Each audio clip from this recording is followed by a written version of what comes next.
Welcome back ladies and gentleman. तो हम eutrophication के ऊपर बात कर रहे हैं और यूट्रिफिकेशन क्या होता है उसके ऊपर गुफ्तगू हो चुकी है और उसके साथ साथ यूट्रिफिकेशन की कॉजेज़ क्या हैं उनके ऊपर भी गुफ्तगू हो चुकी है। अब मैं आपको बताऊंगा स्टेजेस ऑफ यूट्रिफिकेशन के कि यूट्रिफिकेशन का जो प्रोसेस है उसके अंदर कितनी स्टेजेस आती हैं। और ये थोड़ी सी इंपॉर्टेंट बात है पेपर पॉइंट ऑफ व्यू से। बेहतर है कि आप इसको अगर एक्सप्लेन करेंगे उस लिहाज से और वो डायग्राम बना के करेंगे तो अच्छा हो जाएगा। इसलिए आप लोगों की पेश खिदमत ये डायग्राम है। आपकी पहली फेज़ या पहली आपकी जो स्टेज होती है that is the oligotrophic lake. ठीक है।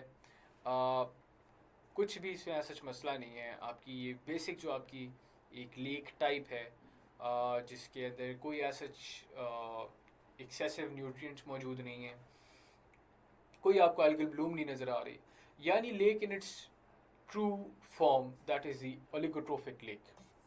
ठीक है, this is the oligotrophic lake. आप देख सकते हैं क्लियर ब्लू वाटर है, कोई आपको ऐसा मसला नहीं है। सेडिमेंटेशन इतनी है कि डुएबल है, पानी के अंदर कोई ऐसा आपको मसला नज़र आ रहा है। अगर इसके अंदर कोई आबी हयात भी मौजूद होगी तो उसको भी कोई मसला नहीं होगा। लेट्स से हम यहाँ पे एक चले मछली बना देते हैं। मेरी ड्राइंग वैसे अच्छी है बट इधर थोड़ी सी ऐसी है। तो बहरहाल आप देख सकते हैं कि क्लियर ब्लू है और ये this is the first stage, यानी जिसके अंदर कोई ऐसा एडल्ट्रेशन नहीं हुई हुई with the lake. That is the oligotrophic lake या ओलिगोट्रोफिक स्टेज। अब हम आते हैं दूसरी स्टेज के ऊपर। अब आपके यहाँ से कहीं ना कहीं से सेडिमेंटेशन आना शुरू, आपका सरफेस रन ऑफ हुआ और आपकी न्यूट्रिएंट एडिशन होना शुरू हो गई। इधर से आपको सनलाइट भी पड़ रही है। ठीक है, सनलाइट होने की वजह से सम एल्जा जो है वो आपकी ये ऊपर देख सकते हैं हल्की हल्की ग्रीन लेयर बनना शुरू हो गई है। उसके साथ क्या होता है, आपकी जो सेडिमेंट बिल्डअप है वो भी ऑटोमेटिकली स्टार्ट होना शुरू होता है, क्योंकि ज़ाहिर है आपके जो क्या कहते हैं प्लांट्स हैं, शैलो प्लांट्स हैं, वो भी तो मरते हैं ना।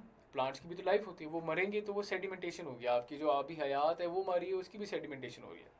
तो आहिस्ता आहिस्ता आपकी सेडिमेंटेशन भी बढ़ी, आपकी एल्गाई ग्रोथ आना शुरू हो गई, एल्गाई आपकी बढ़ना शुरू हो गई। जिस तरह से एल्गाई आपका आ रहा है और एल्गाई की ग्रोथ हो रही है, तो एल्गाई ने भी तो एक वक्त पे आके इनकी भी तो लाइफ का एक इख्तिताम पजीर होगी। तो जब वो लाइफ इख्तिताम पजीर होती है तो वो भी ऑटोमेटिकली नीचे जाके सेडिमेंट के फॉर्म में एक्यूमुलेट होना शुरू होते हैं। इस स्टेज को कहते हैं जिसके अंदर आपकी लेक एसच इसके अंदर कोई मसला मौजूद नहीं है, सेडिमेंटेशन इंक्रीज हो गई है, आपकी एल्गाई ग्रोथ हल्की हल्की आना शुरू हो गई है।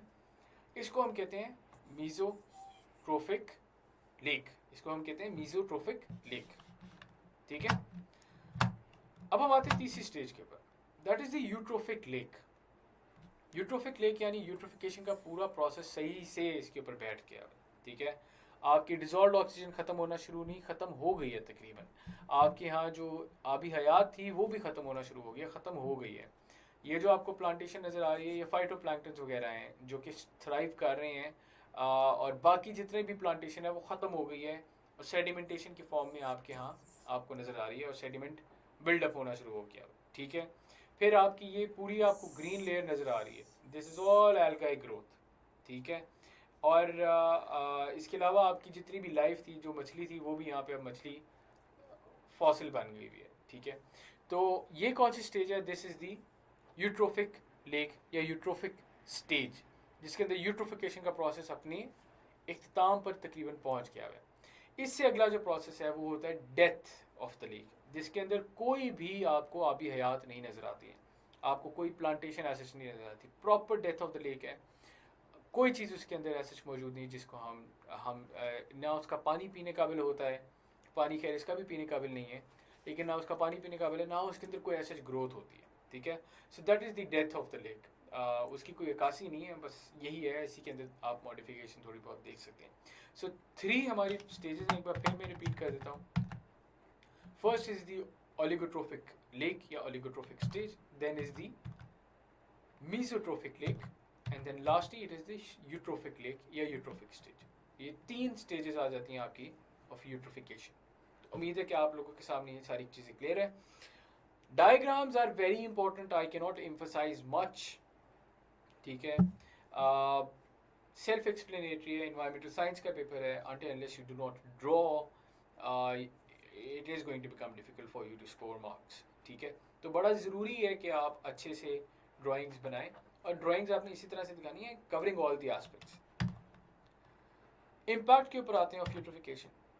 सबसे पहला और सबसे बड़ा जो इसका इम्पैक्ट है, that is on the survival of fish and aquatic life. आपकी जितनी भी एक्वेटिक लाइफ है उसकी सर्वाइवल का मसला बन जाता है। देखिए, मछलियाँ जो हैं उनको भी सांस लेना होता है, उन्होंने ऑक्सीजन कंज्यूम करनी होती है। उनकी ऑक्सीजन कहाँ से होती है? That comes from the dissolved oxygen part. ठीक है, अब डिजॉल्व्ड ऑक्सीजन पार्ट से आपकी ऑक्सीजन आ रही है अगर, और वो डिजॉल्व्ड ऑक्सीजन जो है आपकी डीकम्पोजिशन के प्रोसेस के अंदर ख़त्म हो रही है, और जब डीकम्पोजिशन हो रही है और आपकी ऑक्सीजन जो डिजॉल्व थी पानी के अंदर मौजूद, वो इस्तेमाल हो रही है, तो अगर आपकी सप्लाई कम हो रही है तो फिर आपकी सप्लाई के अंदर पीछे से जो आपकी सोर्स है वहाँ से सप्लाई में इजाफा भी तो होना चाहिए ना। अगर आपकी सप्लाई डिप्लीट हो रही है तो पीछे से जो सप्लाई है उसके अंदर इजाफा होना चाहिए असूली तौर पे। लेकिन उस एल्गल ग्रोथ की वजह से आपकी ऑक्सीजन जो है उसके अंदर भी कमी मौजूद आपको नज़र आती है। और ये क्या होता है, इसका नुकसान किसको होता है? इसका नुकसान होता है आपकी फिशरीज़ को। ठीक है, तो ये होता है आपकी फिशरीज़ का सबसे बड़ा नुकसान है। आपकी प्लांट स्पीशीज़ को नुकसान है जो कि प्लांट आपके वाटर के अंदर मौजूद हैं, और आपकी फिशरीज़ जो के अंदर पानी के मौजूद हैं उनको नुकसान है। ठीक है, आपकी dissolve oxygen reaches hypoxic levels, यानी बहुत कमी आ जाती है उसके अंदर। The animal and plant species under water such as shrimp, fish and other aquatic biota suffocate to death. ठीक है, श्रिम्प एक ऐसी मछली है जो कि सफोकेट कर जाती है and it dies because of the less amount of oxygen. ये ऐसी है जैसे हमारा दम घुट रहा हो, एक कमरे के अंदर से ऑक्सीजन निकाली जाए और हम सांस ही ना ले सकें। ये एक्वेटिक इन्वायरमेंट के अंदर जिधर से उन्होंने सांस लेनी थी वो आप ऑक्सीजन ही उधर से खींच रहे सारी, और वो सारी डिप्लीट हो रही है विदाउट एनी सोर्सेज जो कि उसको रिप्लेनिश कर रही हो। उसकी वजह से आपके डेथ होना शुरू हो जाती है of the fisheries. In extreme cases the anaerobic condition. Anaerobic condition कौन सी होती है? इसके बारे में गुफ्तगू कर चुके हैं। ऐसी कंडीशन जिसके अंदर ऑक्सीजन बिल्कुल नहीं होती।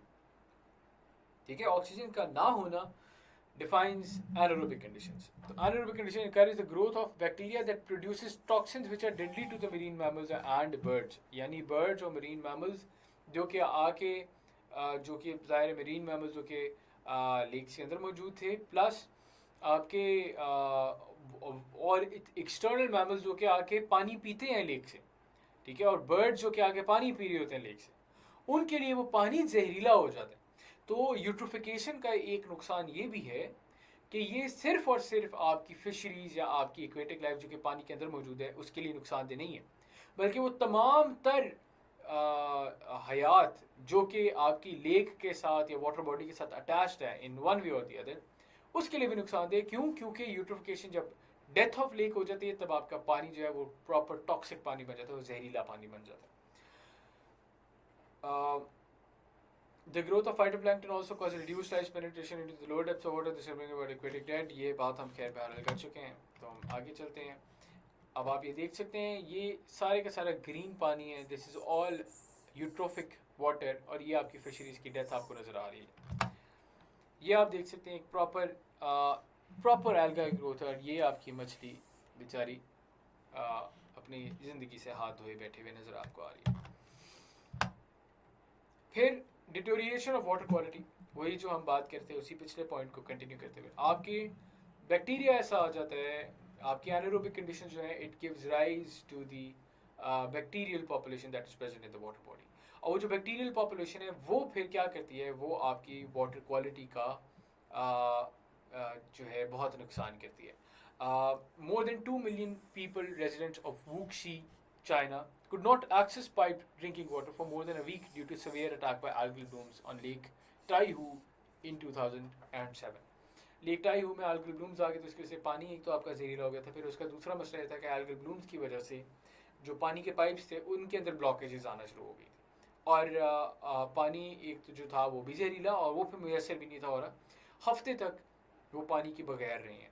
ठीक है, इसके अलावा अगर हम बात कर लें algal blooms, हमें पता है they are highly toxic once the water reaches the anaerobic conditions, बात हो चुकी हुई है। dense growth of algal blooms are photosynthetic bacteria in surface waters can also block water systems, hence limiting the availability of piped water, जिसकी हम लोगों ने ये केस स्टडी वुक्शी वाली पढ़ ली है। और yep, I think that is it as far as the deterioration of water quality is concerned. तो आप ये देख सकते हैं कि किस तरह से ये एक ही जंगल है जिसके अंदर दो लेक्स आपको नज़र आ रही है। एक जगह ये रिवर है गालिबन, this is a river, yes this is a river that is flowing, और दिस इज़ अ लेक क्योंकि उस रिवर के साथ अटैच्ड है, ठीक है। और इस लेक का आप हाल देख सकते हैं कि it is completely in eutrophic stage, rather it is a dead lake, most likely एक डेड लेक है ये।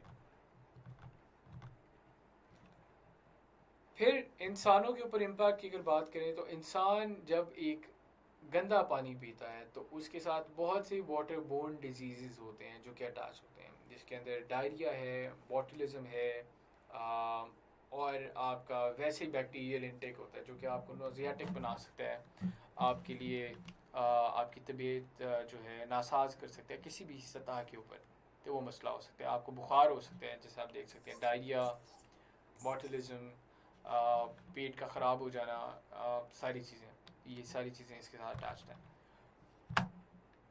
इम्पैक्ट ऑन ह्यूमन हेल्थ अगर बात करें, cyanobacteria also referred as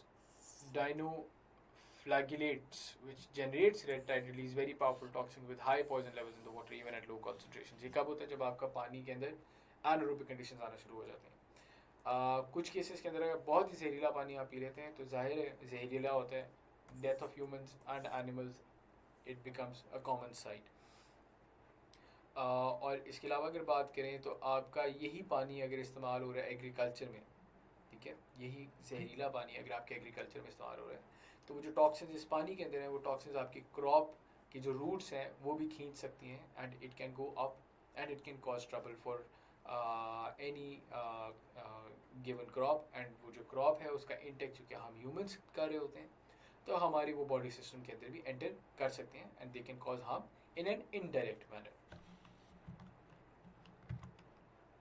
end of course lastly social loss भी है। ज़ाहिर है अगर लेक्स हैं वो आपकी एक आप कह लें ये ऐसे ही है कि आपकी लेक सैफ अल मलूक और आपकी लुलूसर लेक जो है बड़ी फेमस लेक्स हैं नारायण का खान की, ये एल्गल ब्लूम्स की वजह से डेड हो जाती हैं, ठीक है, और इनका बुरा हाल हो जाता है और अंदर एक्वेटिक लाइफ सारी ख़त्म हो जाती है। आपकी लेक्स जो हैं उनका पानी बिल्कुल जहरीला हो गया है, कोई फ़ायदा नहीं है, बू आ रही है उधर से।